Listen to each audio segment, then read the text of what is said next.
Welcome to Tech Talk with Rishi. Can you introduce yourself? I'm Rob Richardson. I'm a Microsoft MVP, a friend of Redgate, and I do a lot of conference speaking. I'll be speaking at NDC Porto. It's opening year next week as we record this. I'm guessing it's been on video by the time this will come out. It's a lot of fun to be able to meet with you today. I'm also a software developer and leader of some local events as well. So we were going to discuss about Vue.js as well as ASP.NET Core. First of all, can you tell us what are these two things and why did we choose them? What could we have chosen instead? Sure. On the client side, we've kind of moved into the world of thick clients in the browser. And we kind of did some experiments with Silverlight and Flash. And ultimately, those browser plugins didn't work. But we really like that rich interactivity in the browser.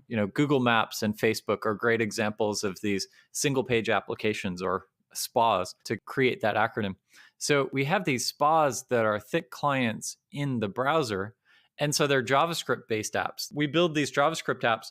And in time, we've kind of moved through different technologies. We started out with jQuery and we moved to Backbone and then we moved to AngularJS. And each time we moved these technologies, we had better abstractions that made this software easier to develop and more maintainable. We've continued that journey. And now the three that stand out above the others are Angular, React, and Vue.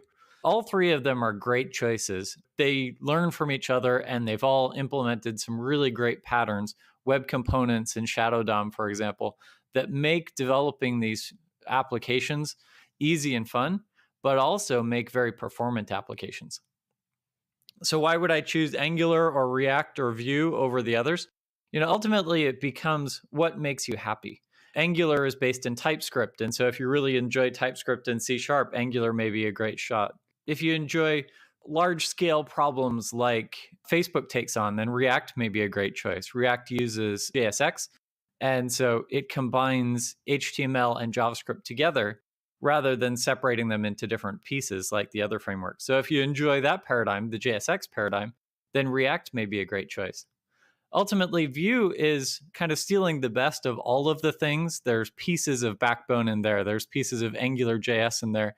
There's pieces of React, kind of metaphors that they've taken from those. And then simultaneously, it's just blazing fast. And so kind of like AngularJS was half a dozen years ago, Vue has this really nice, gentle on-ramp where you can join it wherever you are.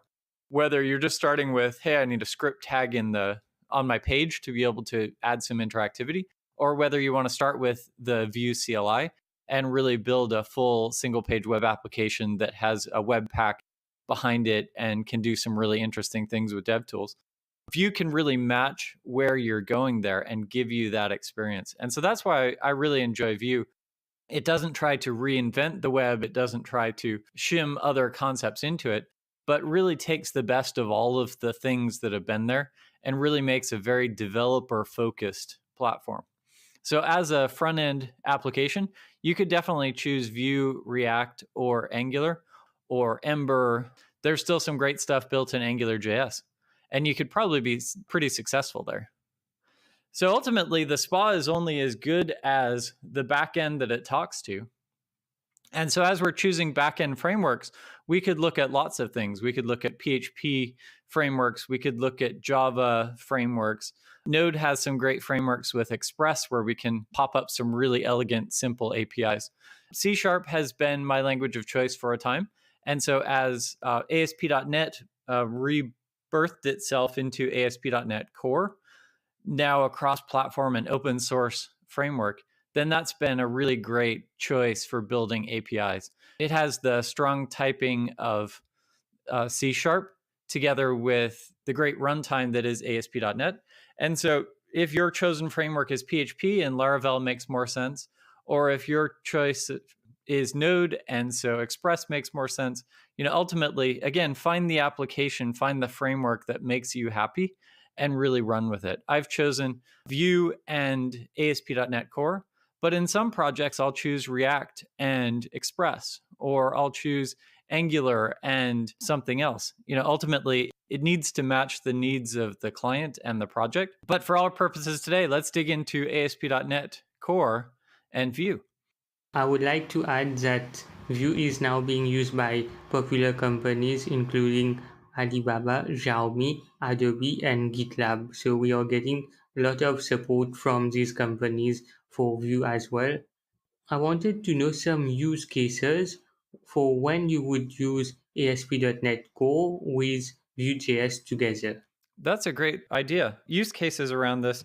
Ultimately, when I need a marketing site or I need a online book or a news article where SEO, search engine optimization is really important, then I really need that first paint to be, completely done so that the search engines can see it. There's ways to trick things out where you can get the search engine to execute your JavaScript too. But ultimately, those are great use cases for having a server rendered framework. So Vue over ASP.NET Core as an API wouldn't be a great solution. But in cases where you need great interactivity, Google Maps and Facebook are great examples of those types of experiences. I'm not sure if they use Vue and ASP.NET Core, probably not. But when I need that interactivity, if I want a page that can render all the things, I was looking at my HR application the other day, and after login, I get this page that has great transitions and great validations, and I can navigate through all of the things and I can click through all of the pieces. A travel website may be a great solution there where I grab my search criteria and I choose those things that I want to do. It goes and calls that backend API and then is able to paint that data in really elegant ways. Corporate dashboards are another great use case. For the most part, anytime I see something after a login, then that's a great candidate for lots of this cool interactivity and spa details. Awesome. Another question we were going to talk about was how is Vue integrated to an ASP.NET Core project? So I understand that you have an option to do it with Visual Studio itself. Is that right? That is, as I create a new ASP.NET Core application, there are various community templates that allow me to integrate ASP.NET Core and a SPA framework directly. The ASP.NET Core team shipped an Angular template early on, and so they've continued maintaining that. But Steve Sanderson built templates for all of the frameworks. So there's an Angular one, there's a React one, there's one that has React plus Redux, which is really neat. And there's an ASP.NET Core with Vue template that bakes it into place. And so as a quick start, that may be a great solution to get you going. Ultimately, none of those templates end up using the various CLIs for those projects. And so if you're starting a new project and you want to really dig into the CLIs for those projects, then another option to start off the project is just start an ASP.NET Web API project and then separately use the Vue CLI to kick up a Vue project. And there's some benefits and drawbacks to that, but ultimately, I generally reach for that solution because then I have the most power baked into both platforms. The downside to that, though, is that now I have two web servers running. I have the Vue Webpack dev server running, and I have the ASP.NET Core web server running. Now, that's okay. I just quickly modify my Webpack config to add the proxy into my ASP.NET Core API. But that's one step that you need to do. Alternatively, you could use cores and just bake in that URL into ASP.NET Core base URL into your Vue application and just remember to prepend that with all of your web requests. There's some versatility that comes in that. You could deploy these two things to different websites if you chose to.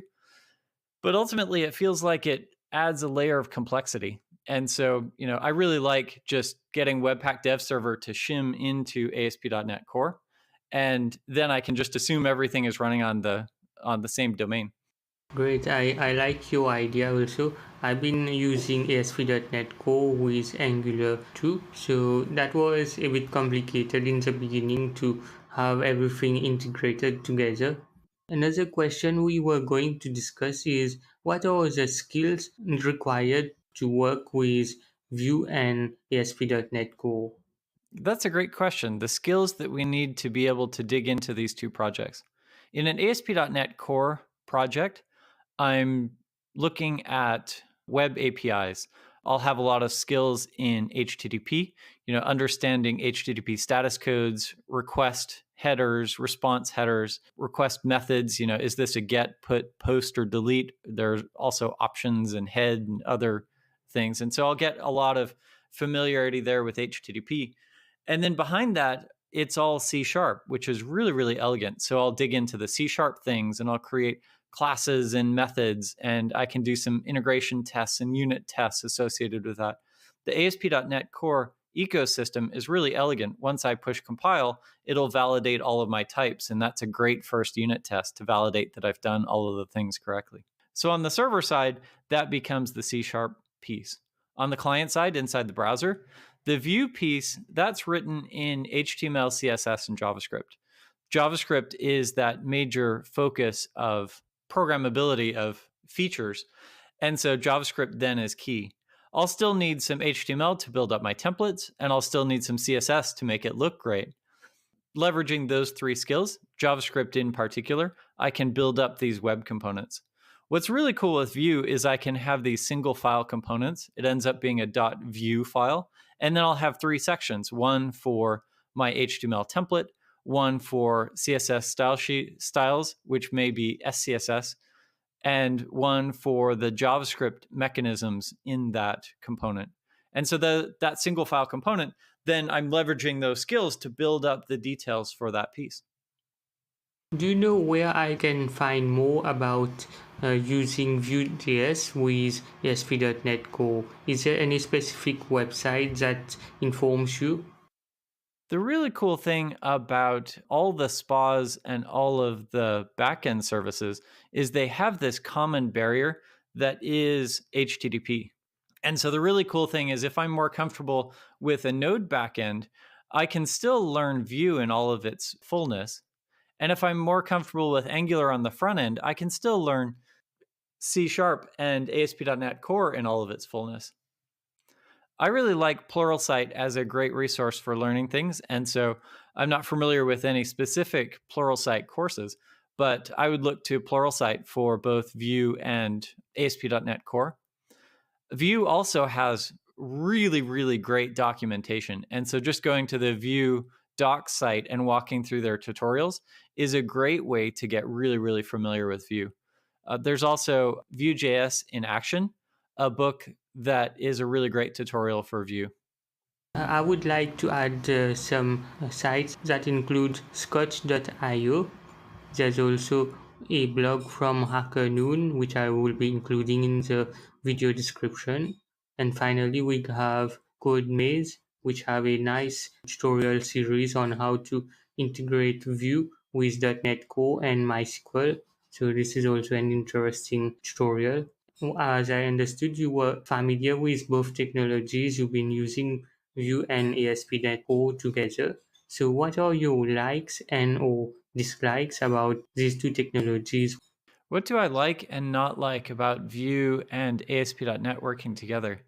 I love that each is really catered to its niche. ASP.NET has kind of grown up over the last decade and a half to be a really great technology for building web servers and websites.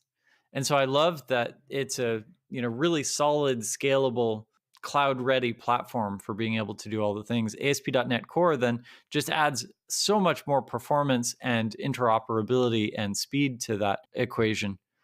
It's a really, really elegant platform to work. Visual Studio is just great set of tools for making that happen as well, where I can dig into all of the pieces. Simultaneously, I love that Vue has really a developer-focused mindset. Every design decision that they make in this API is to facilitate developer joy, to facilitate developer productivity. Both tools together then really work to make that experience pleasant to develop in. On the downside, there is there is times when crossing across those tool chains can be awkward. All three of them start to work towards a server-side rendering platform where in time I can build my non-SPA sites based on these SPA frameworks as well. And the majority of them, because they're written in JavaScript, end up assuming that you have a node backend to facilitate the server side rendering piece. And so, yeah, if your backend isn't Express, then that becomes harder. And so, for the most part, I've doodled a little bit with trying to get server side rendering working with Vue. And Steve Sanderson has done a lot of work here to try and facilitate that experience. But arguably, that's really hard. And so, for the most part, unless you're using a node backend, server side rendering of SPA components is probably out of reach. Okay, I get your point.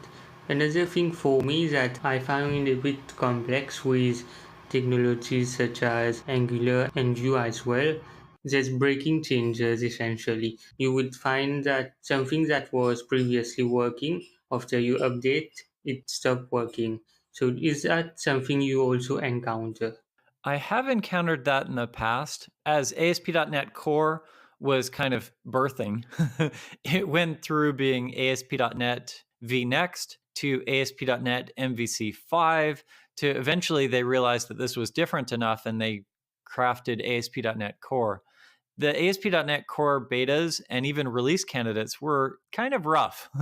They made a lot of changes between release candidate 1 and release candidate 2, if I remember correctly.